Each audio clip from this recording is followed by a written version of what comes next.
Welcome back, everybody. Welcome back to Wheelin Wednesday. Welcome back to me talking once again about the wisdom of the wheels. The camera is only showing the bench. It's not showing what's going on outside. It's still like this soft, misty.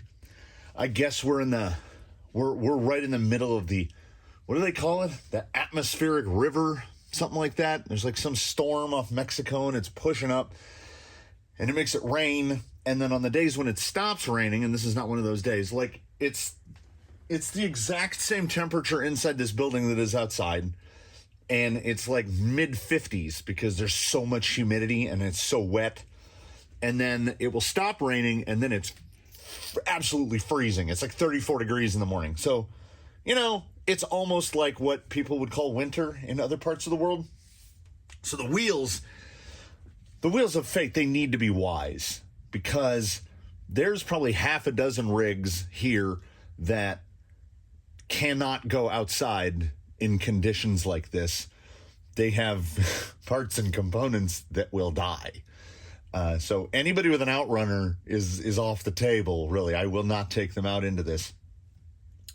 Anybody with like a crazy expensive set of tires or aftermarket foams that I don't want to destroy. So I was thinking I've still got some hair buns around here somewhere in a set of tires. I was like, are they in the scalers? I think they're in the scalers. I could pull out the hair buns and like build up a set of tires just to go out and drive in the muck and the wet. But the wheels said, no, you underestimate our wisdom. And what do they pick? They pick baseline, which is perfect because baseline is something I need to talk about. And baseline is going to, basically, Wheelin Wednesday is going to be a two-parter. I'm going to film all this at once, but we're going to do the Wheelin portion, like, as he sits right here. Oh, also, I only had, last night I charged a single 3S pack. I didn't think to charge any 4S packs. So if it had picked a 4S rig, I don't have any charged batteries. I'd be sitting around and it'd probably start raining again. It's not raining right now, so I'm hoping to get the wheeling in between. There are the wheels on there. They lock down. We've really got some stuff to talk about before I get outside. Some stuff about the Enduro SE. Yes, from the outset, we understand the compromises were made in order to keep the price point down, right? We are accepting of plastic links. We're accepting of bushings. We're accepting of plastic shock bodies, etc., etc. As I'm pulling this thing apart, and it will be pulled apart more in the follow-up installment to this, in which there'll be a big collision of from the comments content. People have suggested, well, what about this motor? What about this motor? So just digging through the bin, I mean, I think the most obvious one in the next Team Brewed Ravage, I think these motors are about $30, and it is a 5-slot 16-turn 540. That is a 5-slot 16-turn 540. How will they compare? I have in continuing 5-slot action, I've got a Holmes Crawlmaster Sport 13 turn. So I'll go down a couple teeth on the pinion to kind of try to keep it even. I'm going to try some 5 slots, and then we will leap over to some 3 slots. I might actually have one more 5-slot to put in there. And I've done a 5-slot motor test before, but it's been a while, and some of these 5 slots weren't in it, so they might be worth considering. As I was cleaning yesterday, finishing up the new garage, it's got all of its risers in it, and it's completely full. There's room for one more rig, and the rig slot is full of radios because the radio situation is one that is going to require moving some stuff, is what I'm thinking. I like to kind of have the radio near the rig that it's associated with, and there are rigs everywhere. Like, they surround me, so I've got radios scattered everywhere. So as I'm cleaning and digging, I was like looking for some part or something. Yes, I dug into the bottom of a storage bin and found an old Airtronics MX Sport it's still a great feeling radio. I mean, look at the size of that thing. It's absolutely huge. It takes 8 AA batteries. There was corrosion all over the inside of the battery tray, so it kept giving me low battery indicator with brand new Duracells in it. But you know what? It feels really good.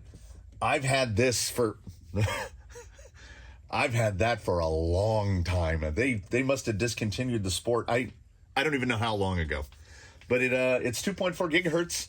The menus are not intuitive, and it works. So it's going to be in this guy for a while. I think this is kind of a perfect radio selection for our friend Baseline, and it will be interesting to see how does the throttle feel compared to that terrible Fly Sky or my current favorite, the Radio Link. As I'm going through this thing, I start to notice some weirdness. I mean, I think first weirdness is that this is the right rear shock tower. So are they intending, and this is the new shock tower that they made, how it's all solid and it has a little element logo in the middle. They are very rigid, like super, super rigid. Even for the black plastic, they feel as rigid as the gray factory team plastics. Now, so they run this one back here. So it's just a front tower flipped around in reverse, and I can't abide that. So I thought about filing it off, but then, as I'm thinking about filing it off, I start looking at how the rig is set up. And the way it was set up, it was real. It had hella squat, as the kids would say, because the rear shocks, we'll get to that in a second. The rear shocks mount on spacers all the way to the bottom. They don't mount to the normal shock point. The fronts have to mount to that normal shock point, otherwise the behind the axle steering will hit them.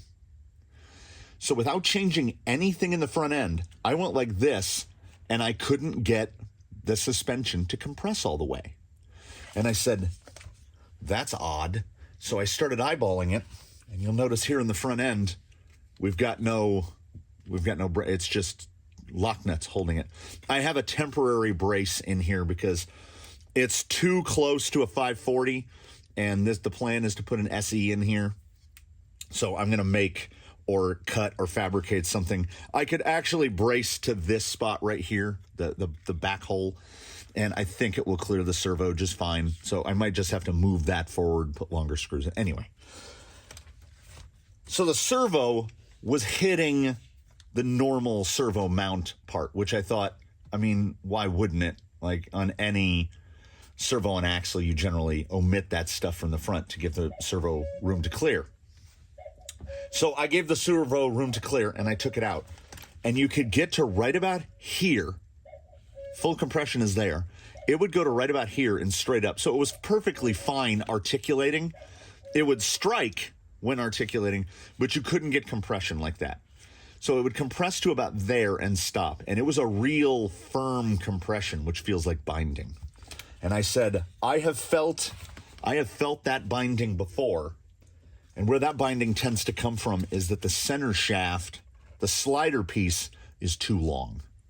Now, I had replaced the plastic one with an aluminum one, and I thought, well, maybe I did it. I did not. The plastic one was about 1 millimeter longer than the aluminum one. In order to get full compression in the front end, I put that aluminum piece in the lathe, and I turned about 5 millimeters off of it. And I mean, as you can see, I made no changes to the front end, and you can see how little slider shaft is exposed, and it fully closes. So it might actually not be fully compressed. I'm pretty sure the shocks are collapsed all the way, but there's definitely some bindery in the front end. And in the same vein as that bindery, you'll notice there are metal links on the back of this, right? I had no intention of doing this. I don't know what these are. They're from like an Axial or something. And you'll notice still plastic uppers.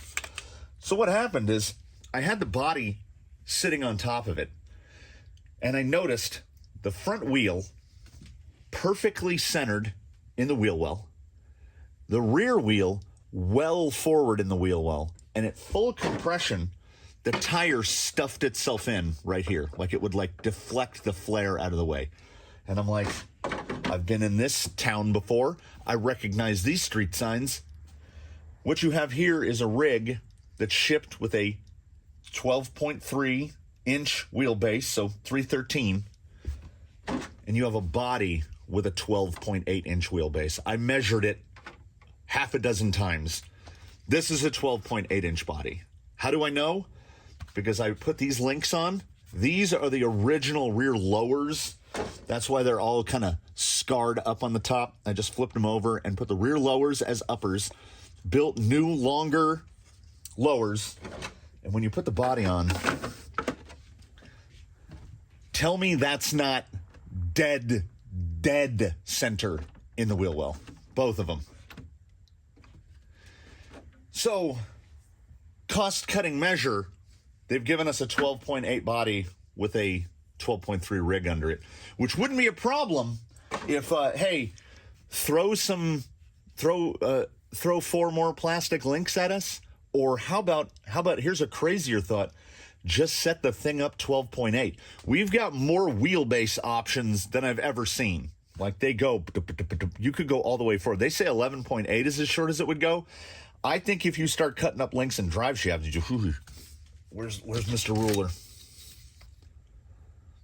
Yeah, no, it's 11.8. You can take a full inch off. So you have an inch. Am I in the rearmost hole? Yes. You can take an inch off of the wheelbase of this thing. And I'd also like to interject, I'm in the rearmost hole. I didn't move any of the shock towers. I just moved the axle back. And now the shocks kind of sit at the angle they should.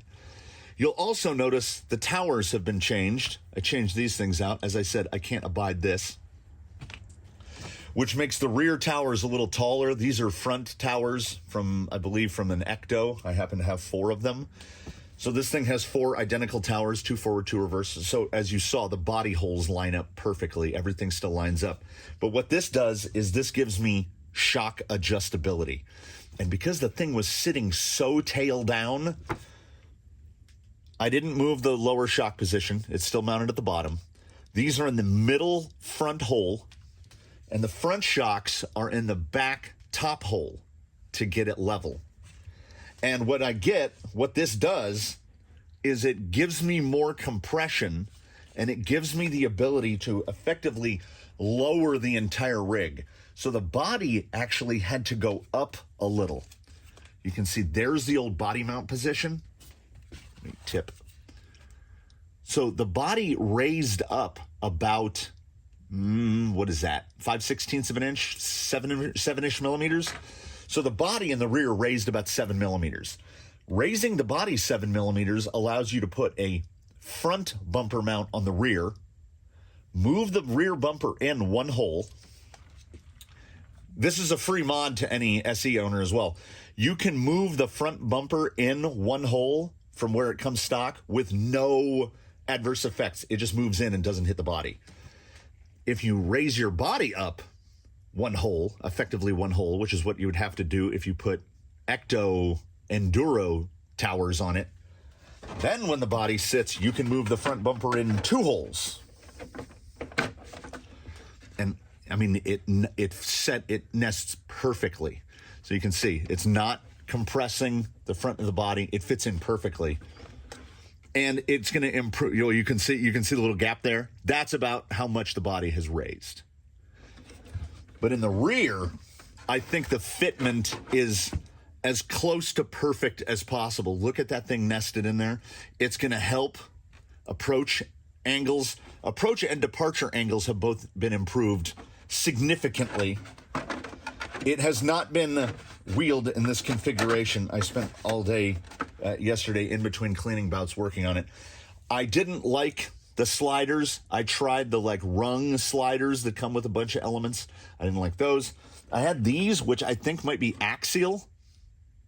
And I noticed during a wheeling session out there, the stock sliders get hung up quite a lot. But I do like to protect the body. So these slope side ones, I think, might be the perfect compromise. I do wish they were longer. There is the possible potentiality of me fabricating new sliders, and they would be the most simple sliders, baby, that you have ever seen. in which I would take round steel rod, radius the ends, build a piece that goes right here, drill holes in it, make 2 mounts that bolt to it, stick them on, just 2 steel sliders on either side. I think that eventually might be the route that we go. So I changed the towers over, got the hole positions, moved the bumpers in, lengthened the wheelbase to match the body. Not an uncommon thing around these parts to fit a rig to a body. Battery is still in the OE position, and for today, that is where it will stay. Optimally, I would like to locate the battery directly to here. I build a little tray. There should be plenty of clearance. I might whittle the front off of the bumper posts. See, they stick through that little amount. Mark them, sand them off so they're even. Also, I understand why it doesn't come with rear fenders, because they would have to make, like, the front fender is the front fender.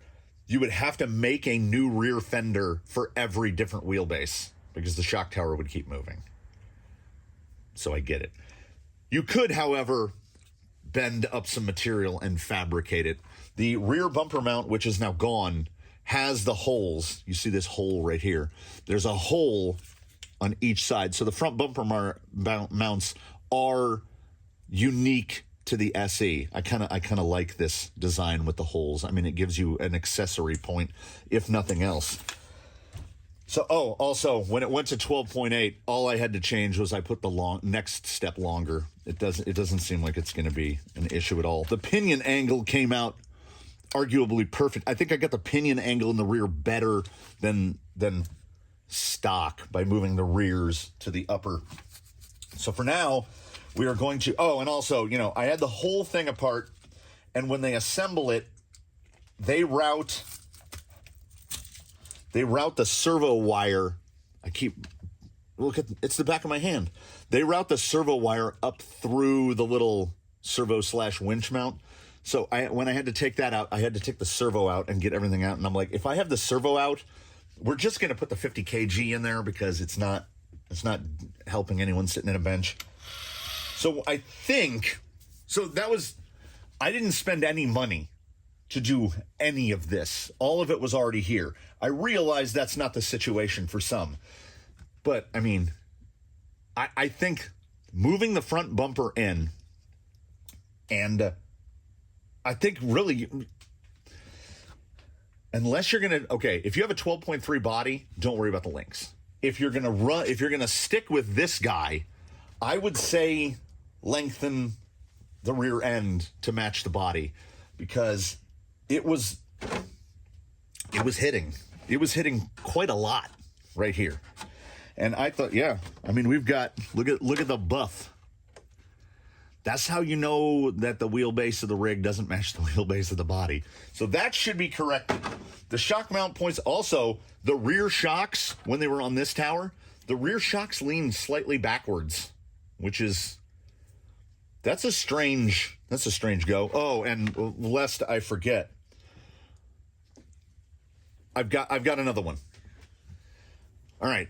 Here, I haven't even taken the O-ring off to move it back down to here. This is an SE front body post, complete with gentle bend in it. This is the front body post, from the body post tree of one of the many elements that I've built. So this is like from a gatekeeper or something, and this is from the SE. It's like it's made out of licorice. The ones that are in here are at least 50% stiffer. So for whatever reason, like, this thing looks like it wants to break. For whatever reason, I am convinced, and I had the aluminum ones in the back. These are Yella's old front body mounts, and I had made these because I needed to get his front body mounts down as low as possible, and these, I think, do that. I could go a hair lower. I am probably going to turn down some more rod and make aluminums for the front, just because even these, I would have a brace across there, but we got to see how the battery goes. Oh, and I removed this. I don't have any intention of cutting through the bed, so I just put a brace in there. And if I can remove high rear weight, it's pretty heavy. That weighs nothing. This literally weighs about what a servo would weigh. So you can and it has no slot. Like, it is pure. It is 100% purely cosmetic. There's no slots to put electronics in it or anything. I don't mind losing that. Also, the way it hangs down, when I went to these towers, that did strike. It struck in the rear. So every change I have made so far has been one with performance in mind. And with any hope and or luck, this will be the last run fitted with the Reedy Crawler, what is it? Reedy Power 16 turn 5 slot. Because if I were going to commit to a 16 turn 5 slot, it would probably be this one. But as you'll notice, 5 slot. There's a couple more I didn't even bother to get out because I want to stick to 540s. I want to leave that brace in place for the moment before I have to fabricate something. So enough of the talk and ramble. I feel, at least mentally, I feel like the improvements have been positive. Adjustability in the shock tower. The body got a little higher, but the chassis got lower because, pardon me, Susan. And also, now, everything is kind of freed up. There's nothing interfering with anything else. The suspension feels like I could go thicker oil. It does feel really good. And if anything, it might have too much flex now because there's nothing limiting it. Nothing is hitting. There were a lot of parts hitting other parts. The things like the shock angle, the binding of the drive shafts. There was a lot of weirdness here that I would never have anticipated. But what they did, I think in pursuit of that cost-saving effort, is they were like, that'll fit. And it did indeed all fit. But at what cost? Let's see, did it suck the batteries down overnight? Nope, we're still good.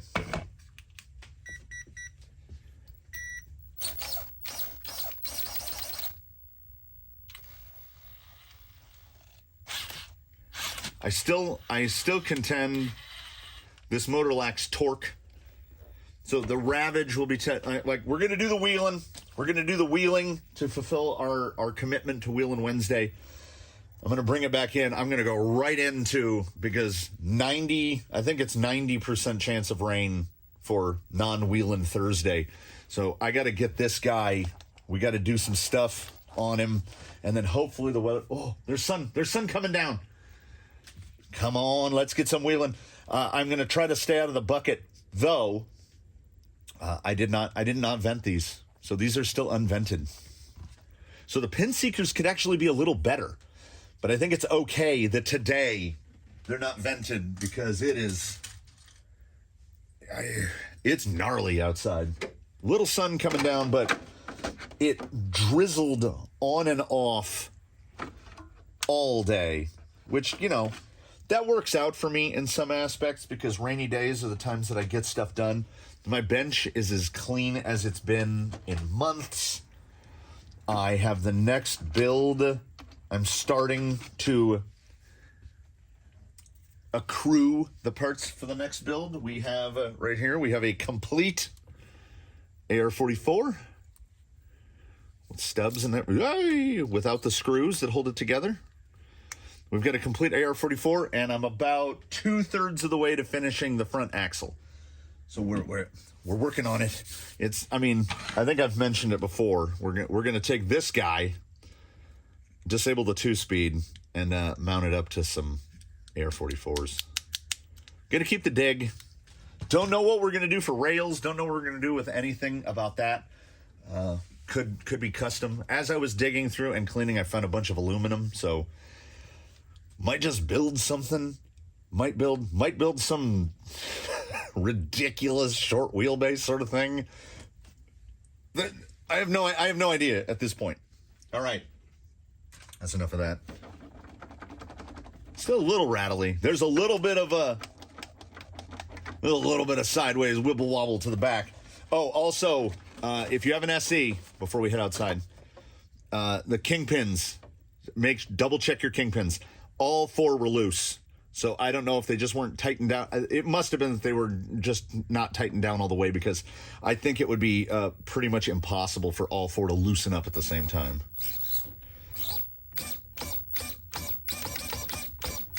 And looks like we got full throw. We got to set ourselves still using the stock horn.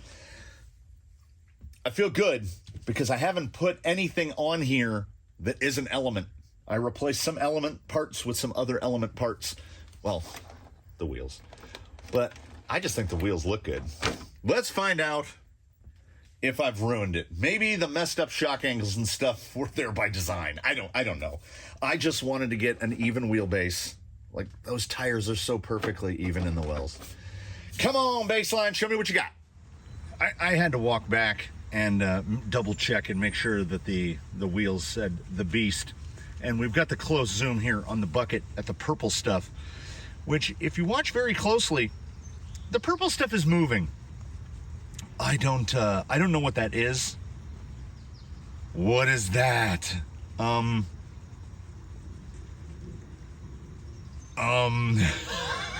So I'm just going to, wisely or unwisely, I'm going to attack that with a broom and sweep that water out of there. You know, it's more terrifying through the viewfinder than it is looking at it with the naked eye, because the naked eye isn't getting the contrast between the white stuff and the purple stuff. Okay, that water has only been in that for like 3 days or so. What is that? I don't like that. Even after I clean that water out of there, yeah, I don't like that at all. I don't like that at all. So I'm gonna get a broom. While I get the broom, I'm gonna get the bucket chair so I can sit down and we can ramble a little and see how the performance of this guy turned out. But that is horrifying. Like, it's not mosquitoes, right? Like, I've seen mosquitoes. They don't look like that. What has purple larva that floats in the water? I'm not 100% sure I want to know. I just know I don't want to touch it. The internet tries to calm me down by telling me it's something called a springtail larva, but I don't know what that is, so I still swept all the water out with a hand broom.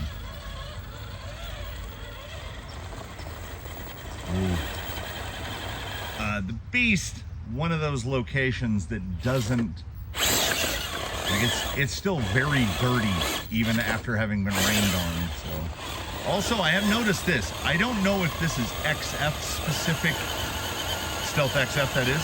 I don't know if this is Pin Seeker specific, but this particular rig, whether it's the layout of it, something, look at that drag brake or lack thereof.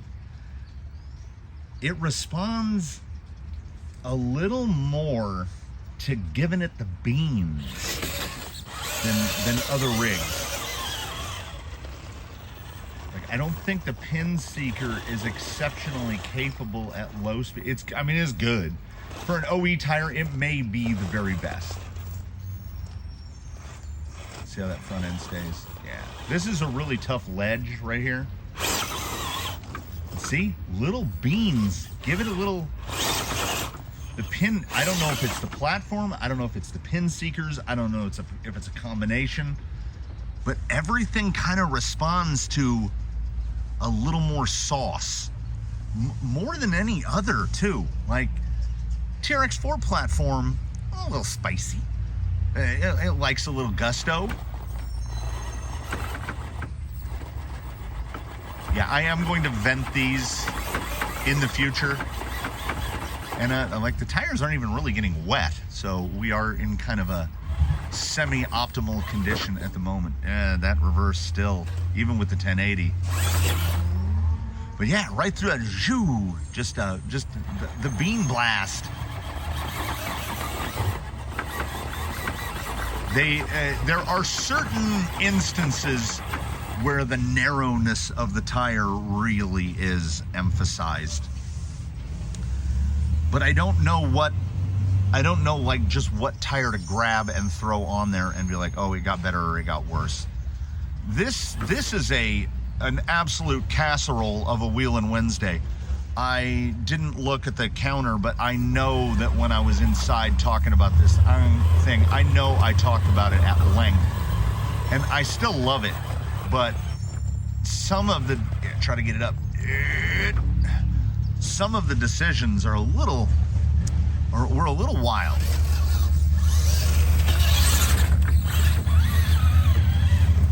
I haven't been in a situation yet to be able to tell, can I palpably feel that, oh, look who's over there above the bridge. What are you doing, you George?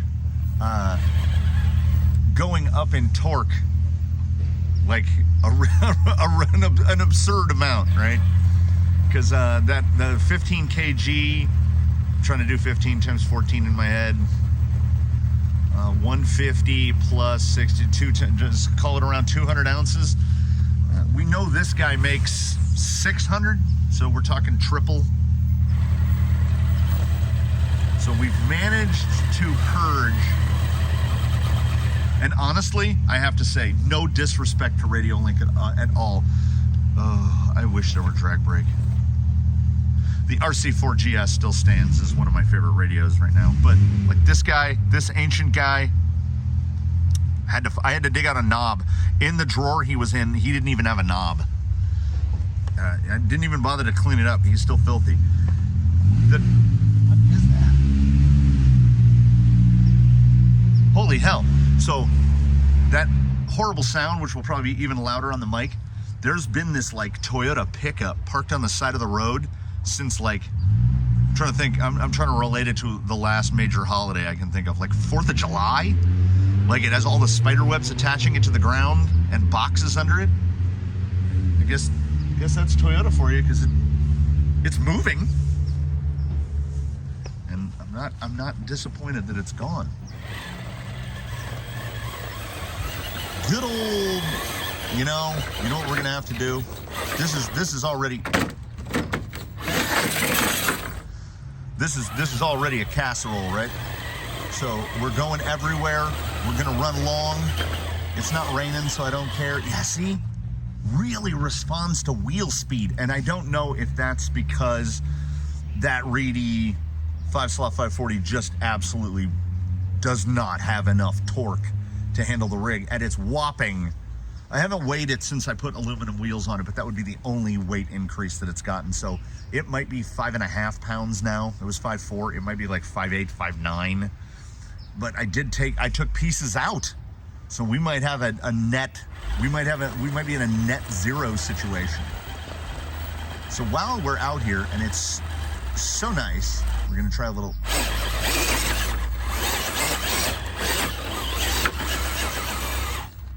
They are trying. And it didn't even occur to me until this morning that they're not vented, you know? I vent every tire. Every tire in the fleet is vented, but I was so high on RTR and trying to get these mounted up, trying to get them pulled off the plastics and put onto these beadlocks before it started raining, and then it started raining, that these are definitely unvented. So I feel even more positively about the pin seekers at this junction. I feel even more negatively about that motor though. So I think what we'll do for this one, in this mostly rambling installment of Wheelin' Wednesday. This is Ramblin' Wednesday. Get over there. Yeah, they're just, I'm watching the deformation on the rear tire. Look at that little grab and catch and release. And I think I could do more if I had more low speed control. Like right there, I managed to get around this little outcrop right here. Use that. Try to get this tire up over it. Just like that. And then there's no torque. It's staying really planted. I can just shuttle back to the same position again. Around. But it just doesn't have enough. And I don't know if it's not enough tire grip due to no venting, not enough tire grip due to the nature of the tire, the skinniness, or if it's an absolute, like you can hit the same line over and over again, and my God, is this thing good at self-righting. That slab side of that body, you can write it so well. I think I've only, at least on film, I think I've had to go pick this thing up. Oh yeah, there's still that motor. It's better. I feel like the trigger response, the control at that real low speed, I think it's better on the old Airtronics than it was on either radio that had been tested previously. But it's still, there's no such thing as very low RPM, and I think that has to be the motor. This is a flipper moment here. No. Yeah, I really love the platform, and I haven't really gotten into anything that is explicitly breakover. So I can't really tell if half an inch more in the wheelbase is a negative yet. Ah, man, do I really want more low speed. Ooh, I don't know how much water's over there. Oh, tires are moist.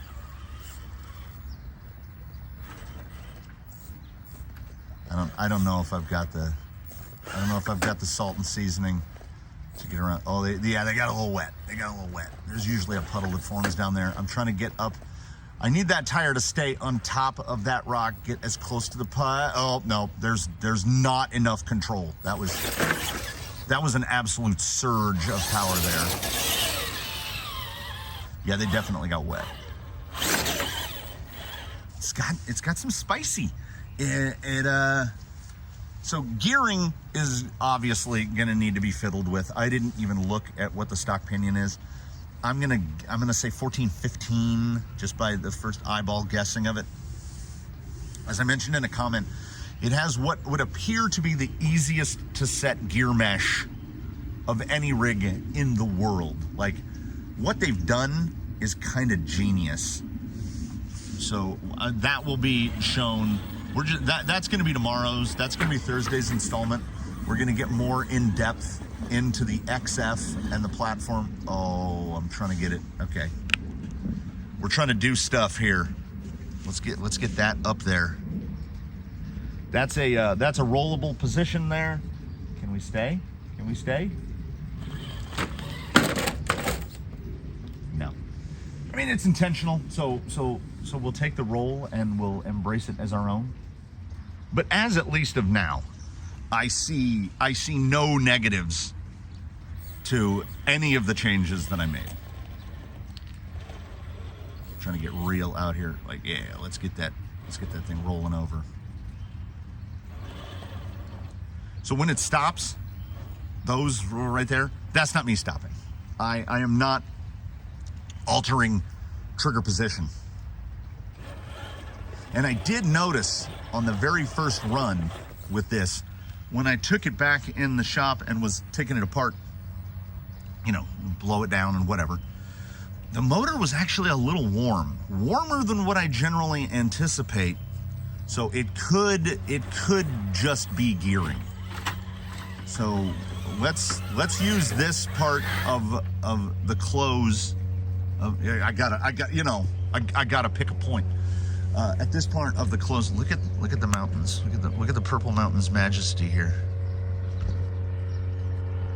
Look at that. I mean, it is. There's where the sun is. It is pretty out. If it was just a little less wet and less small airplanes, I think that would be fantastic. So in the next one, we're gonna try some very basic stuff. From the comments has prompted me to put it up against a handful of different motors. Even if I have to pull one out of another rig temporarily, I distinctly remember buying a 45 turn and a 55 turn from either Hobby Park or Enduro. They're all the same. So I've got a 3-slot 45 and a 55. I just have to find them. I'm not 100% sure what rig they're in. They're beginning an SE in about 2 weeks or so. And I've got a couple sets of tires already mounted. You know, we can try canyon trails. We can try scalers. We've got a whole list of things we can try. We'll get a better look inside the gearbox. I really want to get the gearbox pulled apart and see what kind of grease situation they've given me in there. I want to pull the axles off and get the axles apart and look in there.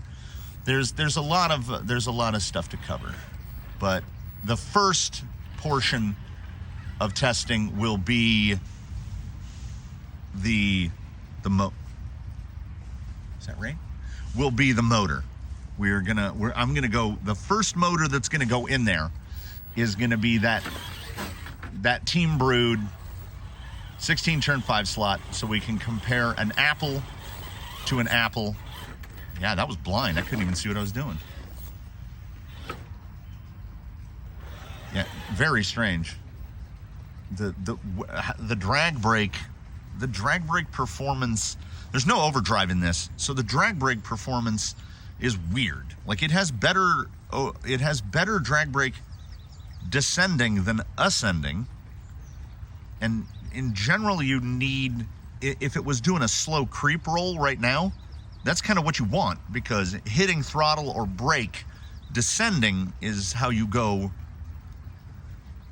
as a distinguished gentleman would say, ass over tea kettle. But it slides when you're climbing. That's not what I want. With each session of wheeling, it's really becoming more clear to me that it's reedy 5-slot. Maybe I was unnecessarily hard on the SC480. Not unnecessarily hard to the point where I want to go spend $21 on a program card for it, though. You know what I'm saying? Because you take the cost of a reedy 480 and you put a program card on it, and it already costs well more than a 1080, and you're over halfway to an SE. So I would definitely go that route. Yeah, I had to put a lot of trigger into that. So I think the element to element changes that I made unprovoked, it does have a blissfully tight turning circle, almost Vanquish-esque in how tight you can whip this thing around. Now, all we need from you, Element, I'm putting this out in the universe. Listen to my words. The gearbox as it sits stock does not come with overdrive or underdrive. You have to buy the gears separately. Just go to the next most responsible evolution. Give us what we want. I'll buy 5. XF dig. You put dig on the back of that gearbox, my friend, you've got me. You've got me. I still contend, even with that terrible motor on there, when it was on the 480, when I had to deal with the, what's that low tire gonna do? When I had to deal with the G4P, all of it, the smoothness of the Stealth XF, I think, might be higher than the smoothness of the Stealth, and the Stealth is smooth. Like, this thing is proper smooth. You get the right motor on there, which is, like, you know, our goal, and baby, you got something. So before this turns into an hour of Wheelin' Wednesday and I overwhelm the channel with nothing but Enduro SE content, I'm gonna thank you for watching.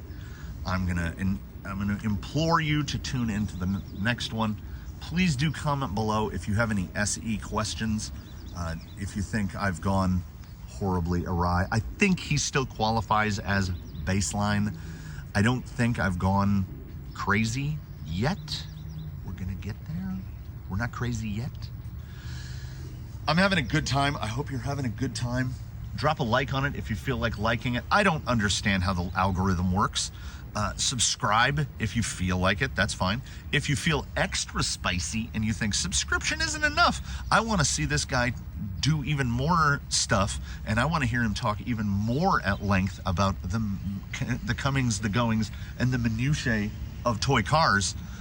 There are memberships available. You can do that, and I guarantee you, every penny, when I get my Google AdSense direct deposit and I feel like Richie Rich, and I'm like, look at all that money, and by all that money, I mean like $100.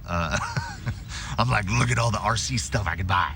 So any contribution to the channel goes directly back into the channel. So with that, I will bid you adieu, and we will drive back indoors, and we will start taking this thing apart for the next installment of the Enduro SE Chronicles, or whatever I entitled it. This has been a really fun rig to work on. The somewhat odd decisions of Element aside. So I hope you're having a good time. Thanks for coming along. Please do tune in for the next one. And in the meantime, one and all, do your very best to have a good one, everybody.